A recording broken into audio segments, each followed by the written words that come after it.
It's time for the Las Vegas Sportsline. Brought to you by the Westgate Las Vegas, home of the world's largest race and sportsbook and the Super Contest. Money won is twice as sweet as money earned. Presented by WagerTalk.com. SuperBook USA Tuesday. That's today. I'm Dave Cokin. Marco DAngelo's here. Ari Platinum is here. Jeff Sherman from the Westgate, from SuperBook USA in just a little bit. I got outvoted. And, I put it on the floor today. I was hoping that we could change the format for one day and just devote an hour to our favorite memories from the Association of American Football, or is it American Association of Football? American Alliance of Football American or Alliance. something. Yes, I knew it was one of those things. Yeah. But Marco said, no, we can't do a whole hour on that. Sorry, guys. We're not going to talk about the AAF and its apparent demise on today's show. It's all my fault, Dave. I didn't watch a single minute. I did. And I saw Christian Hackenberg in the field, and I said, that's enough? The thing is that a lot of people are beating the crap out of this. I mean, not for nothing, but I know some guys who were really cleaning up, and they're not happy about the league disappearing. But in terms of the quality of the product, it was not good. Not good. And to not even make to suspend operations 8 weeks in, you don't even make the season. That's a colossal failure. One of the owners lost $70 million. How is that possible? Yeah. I don't even know how that's possible. Okay, anyway, that's it for the AAF. I doubt we will ever talk about them again, but you never know. Golden Knights back in the win column last night. Still no flurry. It was Subban in goal. But one thing was back to normal. They got the empty net goal to cover the puck line again. That has been a nightmare for local books since the Golden Knights came into being a couple of years ago. I know. And, Dave, it's so fun. I mean, everybody cheers when there's a goal. I mean, there's no question about it. But there's more of a cheer here in Vegas just because we're here. Everybody understands betting here. Yes. We're Las Vegas. And there's that little added incentive when that empty netter goes in. And then I think if you listen real carefully, you can hear the groans coming from the Las Vegas strips, the bookmakers, because they get pounded every time that happens. Yeah, and I would think that last night there were probably a lot of puck line bets on the Golden Knights because they hadn't been winning. But here comes a bad team, Edmonton. The team kind of wants to get back in the win column. And they just slapped them a couple weeks ago. I mean, it was 6-3, an easy win. So, they're going to – don't lay the 250, get them at a softer number, and they get the money once again. But they needed that win, Dave, even though it was against a bad team. No, you got to get a W. You can't go into the playoffs on an extended losing streak. Now, the only thing we need to get back is we've got a couple games left. We got to see Fleury in net so everybody can be confident in heading into the playoffs and get the rust off. I mean, it's been a couple weeks now. It sure has. We'll talk about the price on that series in a little bit with Jeff Sherman because it is up at SuperBook USA. If you've got an opinion, you can play it now. My opinion is I don't like the start of the baseball season for the Red Sox. The World Series hangover here.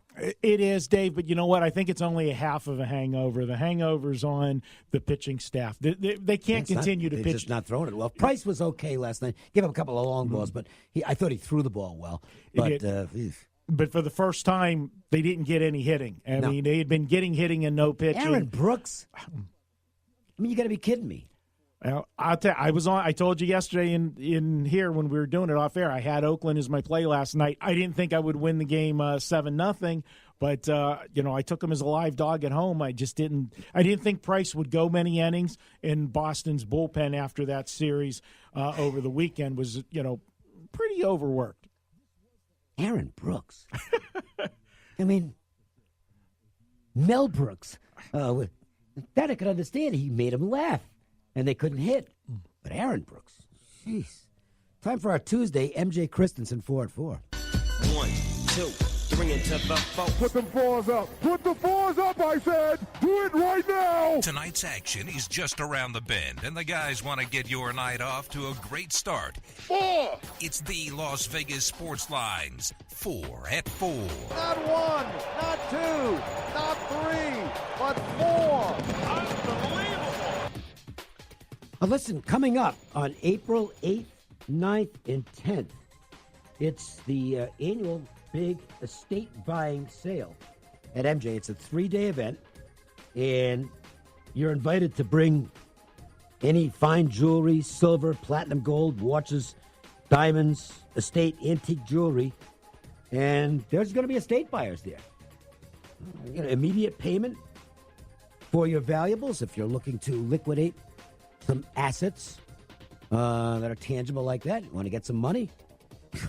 You're probably not going to find a better opportunity to do so. So go April 8th, 9th, and 10th. It's just part of what's going on this month. It's anniversary month at MJ Christensen, and we'll tell you more about other details associated with your 80th anniversary in coming days. Wichita State-Lipscomb. In one of the NIT matchups, we will save the Texas-TCU game for the marquee matchup. Wichita and Wichita and Lipscomb. Well, Lipscomb has achieved part of their goal. I think this team, as much as anybody in this tournament, was on a mission to get to Madison Square Garden. It doesn't matter what we feel. They feel they got snubbed by the NCAA selection committee, that they had done enough to get into the tournament. And I imagine they felt even more that way after Liberty won a first-round game, because it's like, hey, this conference is pretty good. I would imagine Lipscomb's still on a mission. This line's been bouncing all over the place, and now Lipscomb is going back to being a 1-point favorite. I think they're the right side, but I didn't play it. Well, I'll tell you what, Dave, I'm going a different direction. You got two red-hot teams here. Wichita State comes in 9-1, straight up 8-2 against the spread. Really improving. They're sending a clear signal that they're going to be a real good team next year. Agree with you 100%. Lipscomb 7-1 straight up down the stretch. Only 4-3 against the spread, but we're looking at a game here where the number's not going to be a factor. This is defense versus offense, Dave. So if you like Wichita State, correlated parlay, I think here. You'd like Wichita State, you like the under. If you like Lipscomb, you like the over. But what I'm going to go with this one here, Lipscomb wants to go up and down the floor. I think Wichita State's going to slow them down. I'm going to go first half here, and I'm going to take Wichita State, and here's why. You're heading to New York. You're looking at a team that both teams are going to be different sight lines. You're playing in Madison Square Garden. That can be a little bit intimidating at the beginning. So do I want the offensive team or do I want the defensive team to have the better start? I'm going to go with the defensive teams. Defense travels. I'll take Wichita State. I think they will have the better first half. Can't pull the trigger for the full game. I think, as you said, I think Lipscomb has a good shot to win this, but I'm going to take Wichita State first half in this one, and you're looking at a pick 'em here for the first half as well. On the diamond, the Brewers taking on the Reds. We'll have Julius Chassin, making his second start of the season. Very good in the first outing for Chassin. And Anthony DeSclafani will make his 2019 debut for the Reds. DeSclafani has been kind of a tease, a guy who's got good stuff, but hasn't put it together yet. And the Reds are hoping this is the season he does. Very important factor, whenever you're looking at the Brewers, is Hader going to pitch? Well, again, we'll point this out. His usage pattern over the past 3 years now indicates he will not pitch tonight because the Brewers don't like using him 2 games in a row. He got the save again last night. He is perfect so far in that role on the season. And so chances are Hader doesn't go tonight. And that does make the Milwaukee bullpen way more suspect because Jeffress is still out. Kniebel's out for the season. Obviously, you don't have the great arms that you had outside of Hader at the end of the game. So if you like the Reds, that's something to consider. I didn't play the game, but here's one where, it might be one where I consider, if it's close late, maybe take a shot with the Reds on live betting because they think they might have an advantage late. They do, and there's another way to play this game, Dave, and it's going to be the pattern with Hader in or out. If Hader's in, I go full game. Hader's out, I go first 5 innings, and that's the case here with Milwaukee. I'll go first 5 innings with them. Chassin, first start, 5 1/3 innings, allowed 3 runs. The only concern was 2 of those came on home runs. Well, he's going to give up some long balls. He gave up some long balls. You don't like to see the home runs. Speaking of home runs, Yelich finally didn't have a home run to start the season. Now he's in a slump. Oh, my God. 1 game. But his history, He's 2 for 12 against DeSclafani in his career, 2 home runs and 12 at-bats. Oh, boy. Okay, so I didn't mean to say 2 for 12. 2 home runs and 12 at-bats, a little different there. And the stat that I gave you yesterday about playing against the Reds in the beginning of the season, first 12 games, applies again today, and that's now 63-16 after it won yesterday. So I look at Milwaukee again, but take the insurance policy, take the bullpen out of the equation, go first 5. I actually probably should have made this the marquee matchup rather than Texas TCU. I was just being nice to those schools and feeling benevolent to the NIT.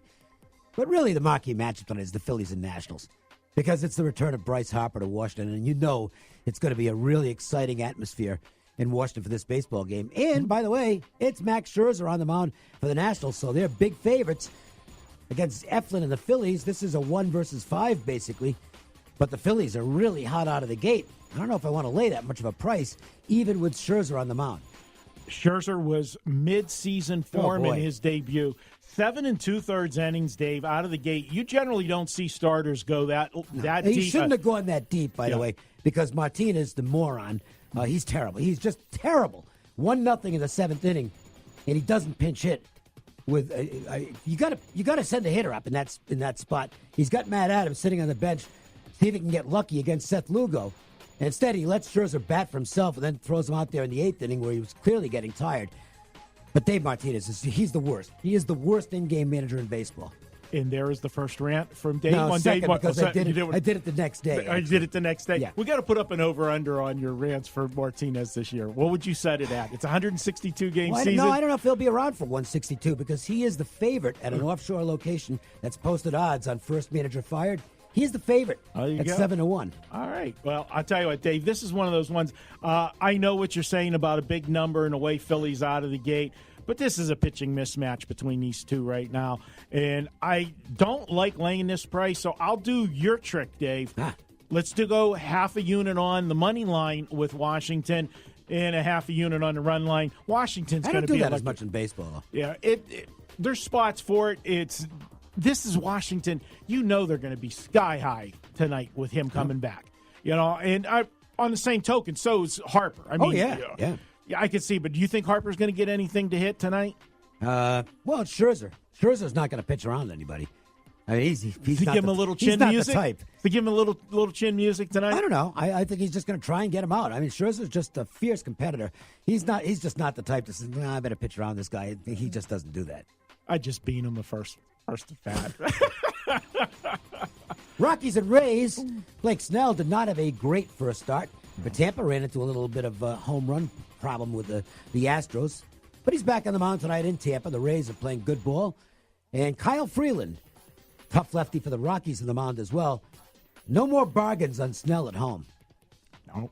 Dave, Kyle Freeland, I've talked to a lot of guys that are the analytic guys, and everybody keeps waiting for Freeland, for the other shoe to drop, that this guy just can't keep doing what he's doing.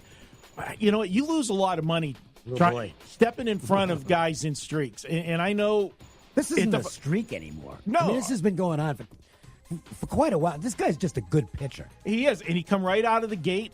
First start of the season, goes 7 innings, allows 1 run on 2 hits, strikes out 5. And it was against the Marlins, but that's still quality pitching. Right. And Snell was not good in his first start. You want to talk about the World Series hangover? Do we have a little bit of Cy Young hangover? I don't think it'll last. His stuff is too good. His stuff is too good. And going back to the start of last season, Tampa Bay 23-9 after a win by 4 runs.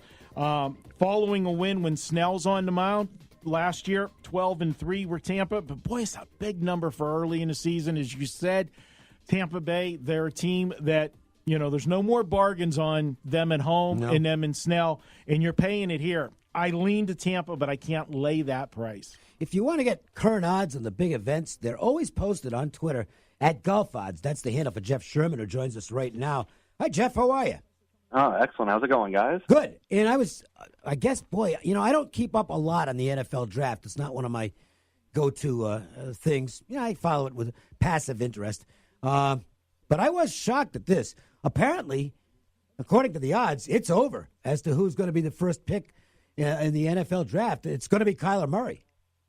Yeah, ever since we put this up a few weeks ago, we've seen steady money on him, and it's with the rumors that you see out there, it just some of the places have even taken down player to be picked first and who's going to be drafted second overall.